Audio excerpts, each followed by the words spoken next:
Yes, and it's wonderful to be able to speak on this subject with you today, the soul and its creative destiny. And I think what I'd like to do is to lay out a larger principle that is so in line with the unity thinking that I think it's a good place to start. And that is just as I'm just reading this first principle, there's only one presence and one power active as the universe and as my life, God the good. The esoteric philosophy, which is an ancient philosophy, fundamentally acknowledges that fundamental principle, that in the ultimate sense, there's only one thing. One beingness, one living principle. Now, some people call that God. Other people call it Brahma, universal intelligence. Call it what you like. In the esoteric philosophy, it's often called the one life. The one life. And that unlike many theological systems that speak of the idea that there's a God and a creation, the esoteric philosophy says, no, it's not God and creation, it's God as creation. God as creation.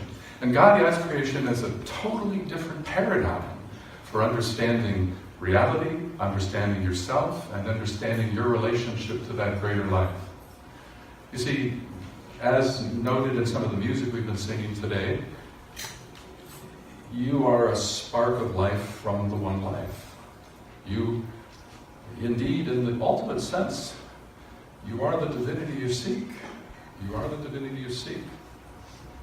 And the path, the spiritual path, is an awakening to that and an activation of that higher part of your consciousness, which we would call soul, as a function of being more effective in bringing that light of love and wisdom that you have into the outer world as a function of service. You know, the esoteric philosophy says that the soul itself, in each of us, is governed by a variety of spiritual laws. Spiritual laws, and the spiritual laws represent templates in the nature of divinity, actually. But you, as a representative of the divine, and an extension of the divine, the more you wake up to your higher nature, the more you start to resonate with this law that starts to shape your patterns of perception. And this particular law that I want to address today is the law of service. The law of service. You see, the soul in each of us innately wants to make an uplifting contribution to something beyond ourselves. And in support of that vision of oneness that you sense. And what happens is, when you wake up to the path, you're actually waking up to that higher part of you, and you actually are recognizing you are dual. That is to say, in this philosophy, when we say you are stepping onto the path, what we're really saying is you're awakening to your own duality. You're awakening to a higher prompting within you that is that divinity that our music today has been pointing to.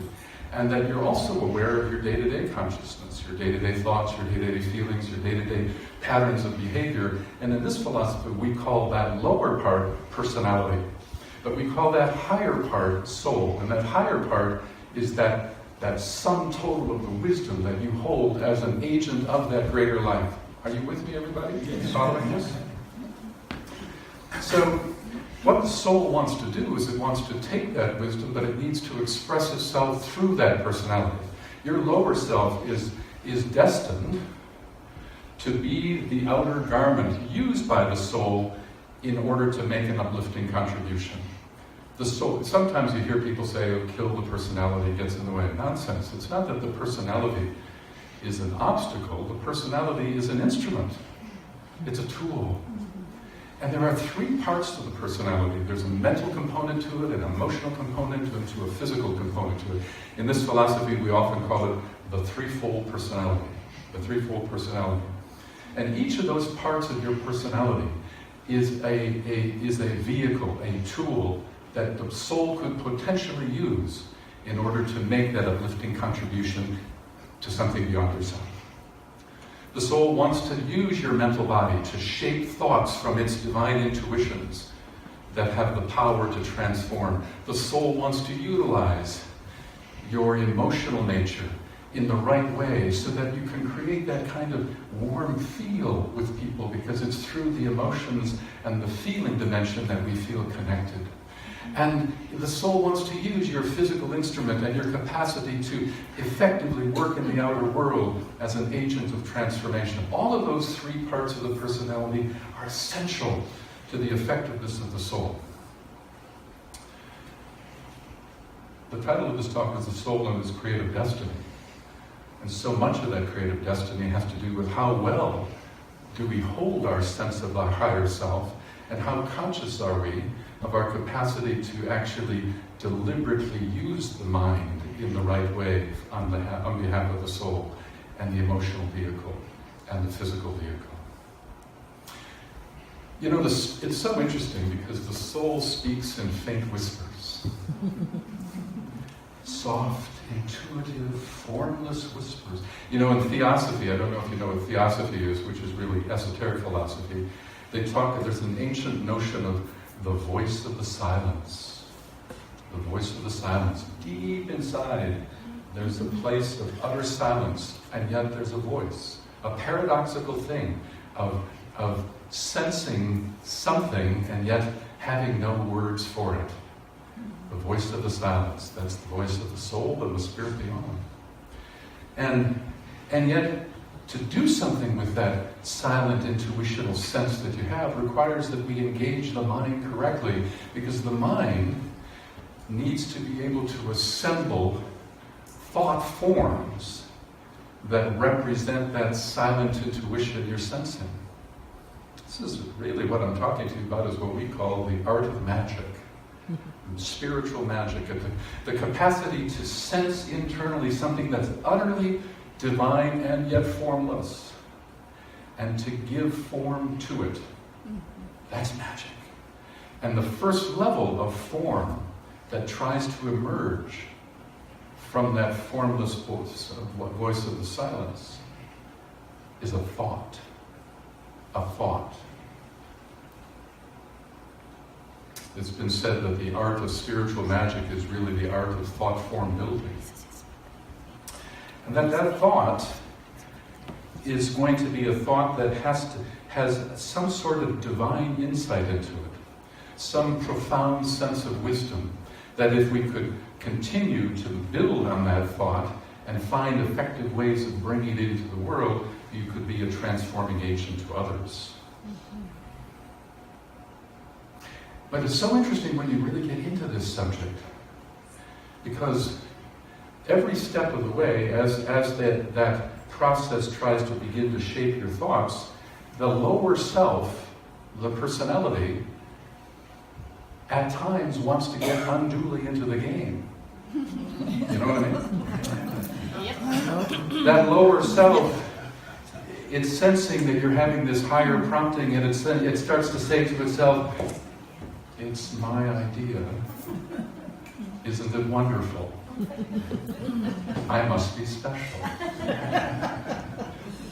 And the moment that comes into play, in Hinduism there's a term that it's called ahamkara. I don't know if you've heard the term ahamkara. Ahamkara is a word that means the tendency to self-reference. And when ahamkara begins to creep into that process of thought form building, we have a danger of the beginnings of distortion. So when you really study the creative process, it's not just about trying to understand the system of how to bring it into form, but also be alert to the danger points where the lower self weasels its way in, and to be attentive to it. Now, one of the areas that's challenging is that we can often get too close to our thought. There was some place in our talk today, it's this recognition that you have thoughts, but you are not your thought. But the personality, that lower self, actually only knows itself because it thinks it is its thoughts. It thinks it is its feelings. I am my thoughts, I am my feelings, I am my physical sensations, and then the sum total of that consciousness, that's personality. So the personality wants to identify with anything that's coming in, because to it, that's what helps it to understand itself. But the personality isn't really you, as you know. It's just a garment. It's just a tool. And so one of the fundamental principles when it comes to real effective conscious magic to serve is that, well, I'm going to give you a phrase. Now, this is a phrase given to us by a great master. And when trying to describe how to see this process in your life, he said this as a metaphor. He said, always remember that when it comes to inner creative work, you are the director on the stool. Never leave the stool to become one of the characters on the stage. You are the director on the stool. And what are the characters on the stage? The thoughts, the feelings, the activity. That's the characters. But you're the director. You're the beingness behind it all. You are the presence. You are the presence. But the personality wants to jump off the stool and get in and play in the game, rather than remaining the observer, the director. So much of the conscious work of developing your creative expression has to do with this sometimes difficult task of retaining internally the separation between you, the being, and the phenomena of consciousness that you're experiencing. And some of the things that can help you understand this is that we always have to remain detached and be the observer and realize that if I can do that, then I want to begin to deliberately bring in the emotional body, bring in the feelings, add feelings to it, but do it deliberately. You know, it is said that the true magician is one who is able to, a person who is able to use emotion and not be used by emotion. And so often we are used by emotion. It captures us. We get excited, emotionally excited, and for the moment that we get emotionally excited, we often become identified with that feeling state at that moment. And the moment that happens, you just got off the stool again. Oh, sorry. Are you following me, everybody? Okay. You know, in the life of Jesus, it's so interesting when you think about it from a Christian perspective. The whole story of Jesus walking on water is understood as a metaphor for your capacity to hold yourself above your watery sphere. And what is your watery sphere? The emotional body. The emotional body. Did Jesus actually walk on water? I don't know. Maybe, probably, but it actually is the least important thing. The most important thing is the underlying theme about your capacity to hold yourself above your feeling state and use the water and not be used by the water or even drowned by the water. You see? That, by the way, is a difficult task. That's a difficult task. But as we work with it, we become able to do that. And then there's also the question of how to bring it into now I've got a new idea, a thoughtful idea, a revolutionary idea, a progressive idea that I want to bring out into the world, and I've given it that feeling tone because that emotional will do two things if it's measured right. Measured is, by the way, a key word here. How much emotion to add to your new idea. You know, sometimes if you give too much emotion to it, you can make a mountain out of a molehill. But if you don't have enough, then what happens is it's sort of like it doesn't have the oomph power to keep the process of externalizing it forward. So there's this whole understanding of almost scientifically measuring how much emotion is appropriate so that it doesn't distort and yet provides the necessary vitality to keep that thing going outward in order to make a difference. You still with me? Okay. So there's actually a whole study of this and a whole set of disciplines around this to try to develop this ability. Then there's the question of bringing it into the world in a more physical, tangible sense, you see. So I'm bringing something through my system, and each layer is contributing something to the process. A mental contribution, an emotional contribution, and finally, the physical contribution. But that in itself is challenging. So much of it has to do with what constitutes right timing when you deliver that gift of insight that you want to deliver. Maybe you've had that experience where, you had a great idea, a really wise idea to support others, but you find yourself delivering it at the wrong time, and nothing happens. In ancient literature, that's called a stillborn child. It died at the moment of its birth. So there's also a kind of science to understand the timing and the rhythm, and it's so interesting when you get into that layer of consideration, because it's not just timing as in watches and calendars. It's something that's called etheric timing. Etheric timing, you know what that means? I don't know if the term, sometimes people use the word etheric in different ways, but your chakra system is what we would call your etheric instrument, immediately underlying your physical body. And that there's a rhythm to your own etheric body. Some people call it biorhythms. But becoming sensitive to your own biorhythms and understanding where is the right place where I'll be most effective in my own rhythm is part of the consideration of right timing. But there's a second aspect to it that's maybe worth mentioning here too. Because in the science of magic, spiritual magic, there's also understood that there's an etheric field. In fact, in this room right now, there's an etheric field. There's a sense of vitality. And you folks, in many ways, have been building the field just by sitting here, just by communicating. Every word you said, every look in the eye, every gesture, everything that is happening in this room now, and since you've arrived, has a shaping effect on that etheric field. And that etheric field, when you really try to intuitively sense where it's at, it too has a rhythmic quality to it. It ebbs and flows. And when you really get into this question of timing, the key is, how do you deliver something with right timing? Because that ebb and flow is about vitality in the field. And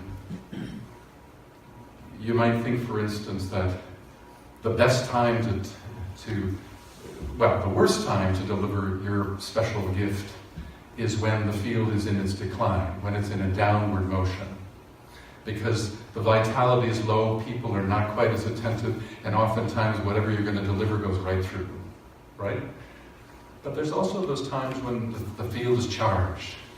And actually it's said that that's not the best time either. Because what happens is, in that case, you bring forth your gift, and they're listening to it, but then they say, got it, what's next? What's next? So what you have in that context is you have registration but not integration. So it is said in the ancient literature that the right time is called the midway point. It's another message of the Buddha, the Noble Middle Way. Find the middle place where it's not high or low. That's considered the premium time to deliver your gift. So magic has a lot to do with that too. Now this is a broad overview, of course. This is actually, I do some teaching of this in different places, and we have a whole 2-year study on this. This is quite a large overview for you. But it's really important to understand, as a summary for you today, is that not only are you soulful and an agent of the divine because of the wisdom of your soul, but there's a responsibility with that wisdom. Because I don't know if you've noticed it, but the world is getting a little weird right now. Have you noticed? By the way, I only had one vote. Sorry about that. But you see, this philosophy says this, that all of humanity in its totality is one entity, one being. And that one humanity, that one living entity called humanity, it has a soul and it has a personality. And right now, the soul of humanity, which represents the sum total of our higher value system collectively, that soul is trying to impress itself into the personality of humanity. But the shadow issues embedded in those cultural personality tendencies around the world are fearful of that, and they're rising up in defiance.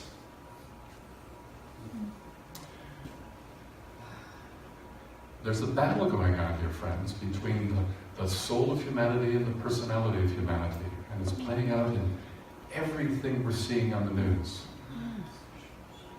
And the dynamics of the evolution of consciousness between the soul of humanity and the personality of humanity is precisely the same kind of dynamics that is occurring with you and me. The physics of that evolution are precisely the same.